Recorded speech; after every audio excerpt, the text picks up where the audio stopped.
how we have used an image to make the attractive design using the car shape. So let's apply the designs here. I will add a pen using another structure. That's the design we have found.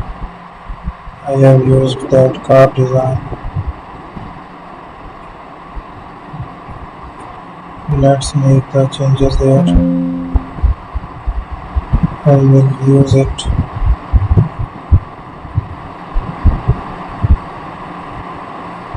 So there we have it. Use an eraser tool to erase that shapes.